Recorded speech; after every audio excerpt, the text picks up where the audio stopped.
Hello friends, the Ayurvedic mentor या YouTube चॅनलमध्ये आपलं स्वागत आहे. तर आता आपण फर्स्ट लेक्चर पाहणार आहोत. क्रियाशारीरचा जो पेपर 1 आहे त्याचा मॉडर्न पार्टमधला आपण पहिला टॉपिक बघणार आहोत, होमिओस्टॅसिस. तर होमिओस्टॅसिसची आपण पहिल्यांदा डेफिनेशन बघू. तर होमिओस्टॅसिसवर आपल्याला एक क्वेश्चन येते. होमिओस्टॅसिस आणि हे मिळून रेस्पिरेटरी सिस्टम हे मिळून आपल्याला एक SAQ आणि एक LAQ म्हणजे आपल्याला टोटल 15 मार्काचं वेटेज आहे. आणि आपल्याला याच्यामध्ये पण क्वेश्चन विचारतो, MCQ मध्ये पण याच्यावर क्वेश्चन येतात.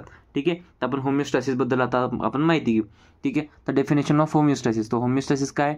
To maintain constant condition in the internal environment of body is called as homeostasis. ही होमिओस्टॅसिसची डेफिनेशन आहे. काय करते? To maintain constant condition in internal environment of body is called as homeostasis. And the tendency of living cells to maintain internal equilibrium by adjusting its physiological process. काय? Tendency of living cell कशासाठी? To maintain internal equilibrium. आणि हे कसं maintain करतील? By adjusting its physiological process. It's called as homeostasis. The process to maintain bodily equilibrium is called as homeostasis. हे होमिओस्टॅसिसच्या definition येतात. आता आपण बघणार आहोत एक्झाम्पल्स ऑफ होमिओस्टॅसिस. तर होमिओस्टॅसिसचे एक्झाम्पल काय आहे? To maintain pH of blood, CO2 is removed from the blood.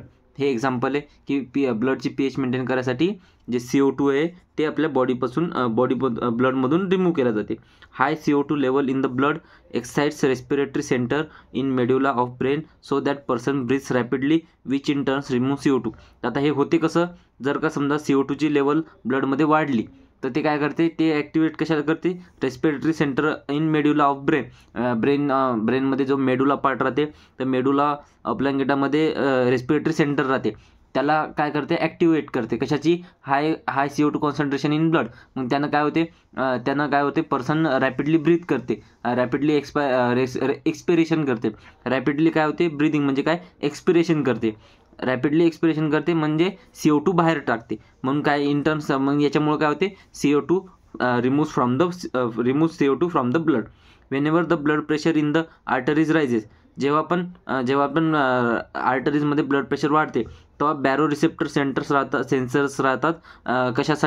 कशामध्ये राहतात? Carotid artery and arch of aorta. आणि आर्च ऑफ आउटामध्ये sense in rise the blood pressure. जर का ब्लड प्रेशरमध्ये जर का इन्क्रीज असेल तर एक बॅरो रिसेप्टर राहतात, सेन्सर राहतात. कुठं राहतात? कॅरोटिड आर्टरी आणि आर्च ऑफ आउटामध्ये. ते काय करतात? ब्लड प्रेशर सेन्स करतात की ब्लड प्रेशर एक्साइट आहे.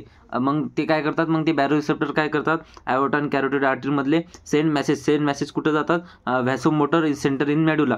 ते मेडुलामध्ये याचं सिग्नल पाठवतात की आपल्या ब्लड प्रेशर जास्त आहे, हार्टमधून जास्त प्रेशरनं ब्लड फ्लो होते. ठीक आहे. नंतर व्हॅसोमोटर सेंटर काय करतात? मेडुला बिकम स्लगिश आणि विच इन टर्न्स काय करते? Reduces heart rate. मग हे काय करतात? मेडुला हे करते, ॲक्टिवेट करते आणि जे हार्ट रेट आपला लो करते, रिड्यूस करते. आणि काय करते? ब्लड प्रेशर जे इन्क्रीज ब्लड प्रेशर आहे त्याला कमी करते. काय करते? हार्ट रेट कमी करते आणि इन्क्रीज जे ब्लड प्रेशर आहे त्याला कमी करते. ठीक आहे. आणि त्या इन्क्रीज ब्लड प्रेशरला नॉर्मल लेवलवर आणते. ठीक आहे. नंतर काय आहे? Kidney maintain fluid volume by removing excess water. आता किडनी त्याचं इक्विलिब्रियम कसं मेंटेन करते? By removing excess water, uric acid, sodium, potassium from the blood. म्हणजे ब्लडमधून ती काय करते? Excess water, uric acid, sodium, potassium काढते आणि किडनीचं फ्लुइड व्हॉल्यूम मेंटेन करते. काय करते? फ्लुइड व्हॉल्यूम मेंटेन करते. If kidney fails to remove urea and uric acid then increase in level of urea and uric acid become toxic to human body. जर का kidney fail झाली, जर का आपल्याला CKD मध्ये राहते, क्रोनिक किडनी डिसऑर्डर, तर याच्यामध्ये काय राहते की आपल्याला जे किडनी आहे ती नाही का युरिया आणि युरिक ॲसिड बॉडीमधून रिमूव्ह करायसाठी कॅपेबल नाही राहत, ती रिमूव्ह करू शकत नाही. तर त्यामध्ये काय होते? त्याच्यामुळे आपल्या बॉडीमध्ये टॉक्सिसिटी वाढते. युरिया आणि युरिक ॲसिड हे काय? वेस्ट मटेरियल आहे. हे वेस्ट मटेरियल आपल्या युरिन थ्रू बॉडीच्या बाहेर काढायचं काम कोणाचं आहे? किडनीचं. जर का ते फेल झालं तर ते काय बनते? आपल्या ह्युमन बॉडीसाठी टॉक्सिक बनते. ठीक आहे. नंतर येते hormones like thyroxine, glucocorticoids maintain cellular metabolism. जे थायरॉक्झिन आहे, ग्लुकोकॉर्टिकॉइड्स आहे, हे काय करते? आपलं जे सेल्युलर मेटाबॉलिझम, जे आपल्या सेलचं मेटाबॉलिझम आहे ते मेंटेन करायचं काम करते. काय करते? इन्सुलिन काय करते? Insulin blood sugar level control करते. आणि काय करते हे जे आपले आपण दोन जेवणाचं म्हणजे सकाळचं जेवण आणि जे पण आपण दोन जेवणाच्या मधातलं अंतर राहते त्यामध्ये इन्सुलिन काय करते ब्लड शुगर लेवलला कंट्रोल करते. ठीक आहे. आणि जर का आणि याच्यामुळं काय होते हायपरग्लायसेमिया म्हणजे शुगर लेवल वाढू देत नाही ब्लड शुगर लेवल, आणि हायपोग्लायसेमिया किंवा शुगर लेवल कमी होऊ देत नाही. ठीक आहे.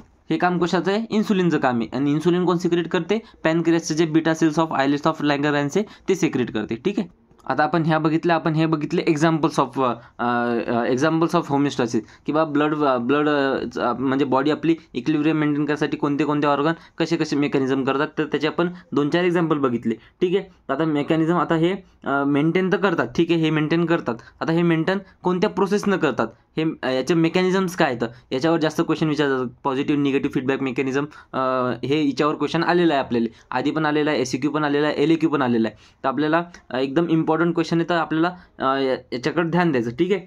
तर mechanism to maintain homeostasis changes or fluctuation in internal environment of the body are corrected by 2 mechanism.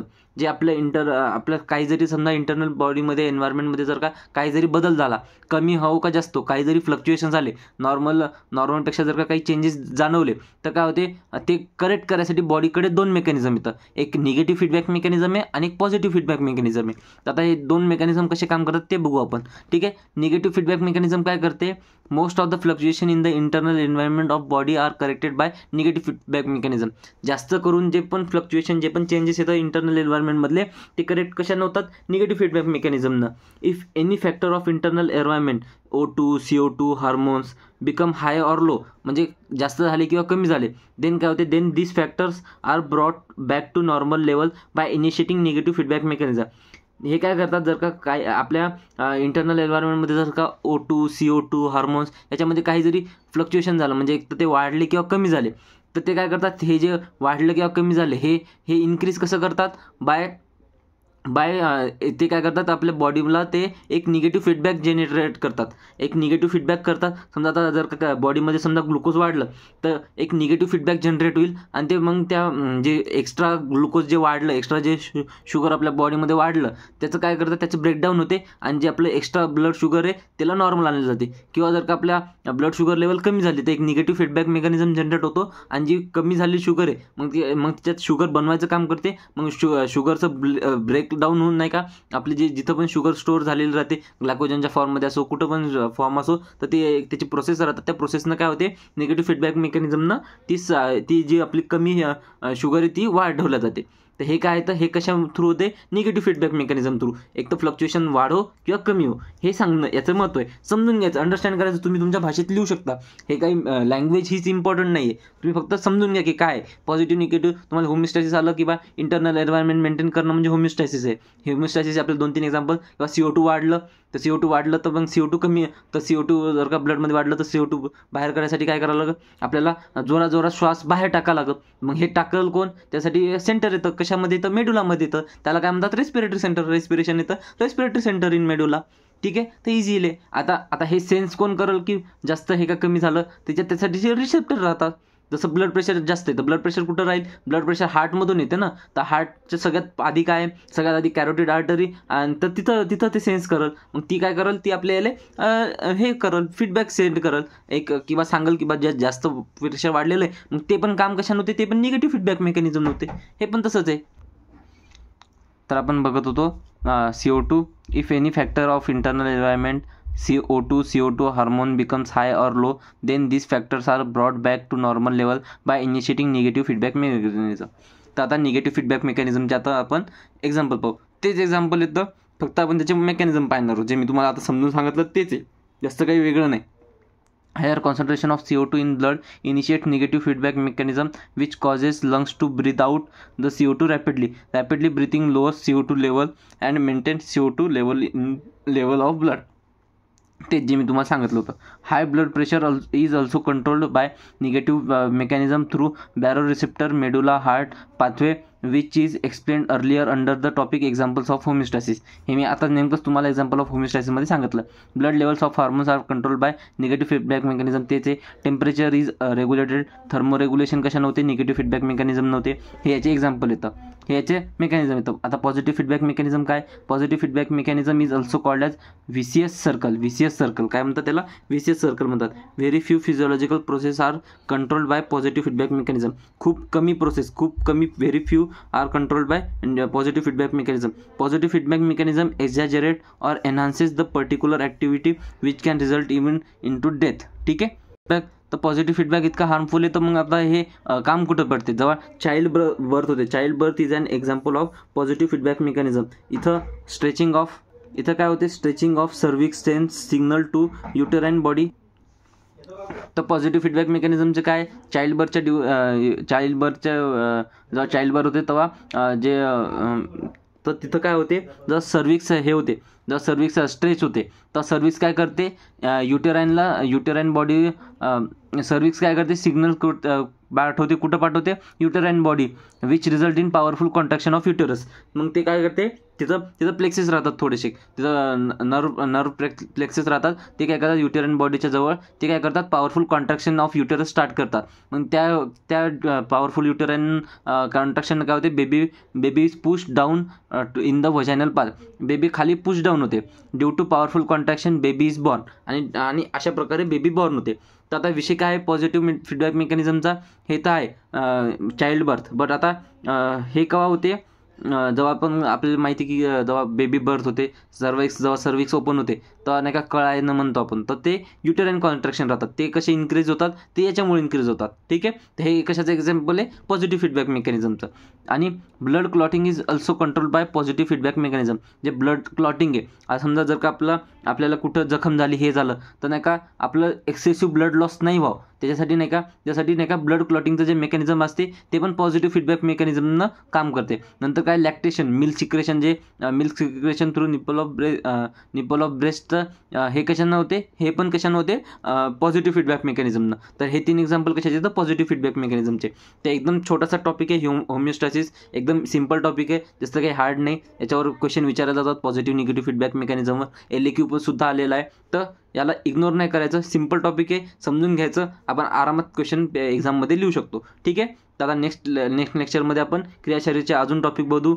अजून बाकीच्या सब्जेक्टचं पण आपण थोडं स्टार्ट करू. आता साईड बाय साईड आपल्याला सर्व सब्जेक्टचं चालू करावं लागणार आहे, कारण की आपण एकाच सब्जेक्टच्या भरोशावर बसून चालू शकत नाही. आपल्याला पासिंग करायचं, आपल्याला सर्व सब्जेक्ट करायचे. ठीक आहे. तर आता जे समजा अवघड टॉपिक येतं, जे स्कोरिंग टॉपिक येतं, ते आपण लवकर घेऊ, आधी घेऊ. म्हणजे काय होते? आपली पासिंग पहिल्यांदा इन्शुअर करून टाकू. ठीक आहे. तर आता नेक्स्ट लेक्चरमध्ये भेटू. ठीक आहे. व्यवस्थित वाचा, लेक्चर बघा. काही कळालं नाही तर वापस रिव्हिजन करा. आणि काही अडचण असते तर तुम्ही टेलिग्राम ग्रुपवर जॉईन करू शकता. तिथं तुम्ही टाकू शकता किंवा कमेंट्स करू शकता तुम्हाला तुमचे काही प्रॉब्लेम असला तर. आणि नाही का माझे डेली लेक्चर आता अपलोड होणं चालूच राहतील. माझे कंटिन्यू लेक्चर अपलोड होतं येतं. डेलीचे 5-5, 6-6, 10-10 लेक्चर अपलोड होत येतं. तुम्ही टेन्शन घेऊ नका. तुमचा सर्व सिलेबस मी वेळेवर कंप्लीट करतो. आणि इझिली, जास्त काही लोड न घेता आरामात तुम्ही करू शकता. अर्धा 1 तास 2 तास म्हणजे आरामात. जर का एखादा टॉपिक प्रिपेअर होत असेल, आरामात जर का तुमचं स्कोअर होत असेल, तर काय प्रॉब्लेम आहे त्याचा. ठीक आहे. आणि नोट्स सर्व प्रोव्हाइड आहे. तुम्हाला नोट्स काढायची गरज नाही. नोट्स काढू नका. तुम्हाला जर का सोपं वाटलं असेल तर तेच डाउनलोड करायचं आणि त्याची डायरेक्ट प्रिंटआउट काढून आणायची. त्याचे डायरेक्ट झेरॉक्समध्ये ठेवायचं आणि ते वाचायचं. जर का तुम्हाला मोबाईलमध्ये वाटत नसेल तर शॉर्ट नोट्स येतात इझिली. तुम्ही तिथे प्रिंटआउट काढून ठेवलं तर म्हणजे तुम्ही तेच एक्झाममध्ये वापस रिवाईज करायचं. जिथं तुम्हाला समजलं नाही तिथं वापस व्हिडिओ बघायचा. ठीक आहे. नोट्स रिवाईज करा. तुमचं मल्टिपल टाईम रिवाईज करा. 3-4 वेळा, 2-4 वेळा, जेव्हा टाईम भेटला तेव्हा वाचायचं. जे जुने टॉपिक येतं ते पण वाचायचे. ठीक आहे. तर असं करा. जे झालं ना, असं नाही पाहिजेत की नवीन टॉपिक शिकत आहे मागचे टॉपिक सर्व विसरत चालत आहे. ठीक आहे. तर असं करू नका. ठीक आहे. तर आपण नेक्स्ट लेक्चरमध्ये भेटू. ठीक आहे.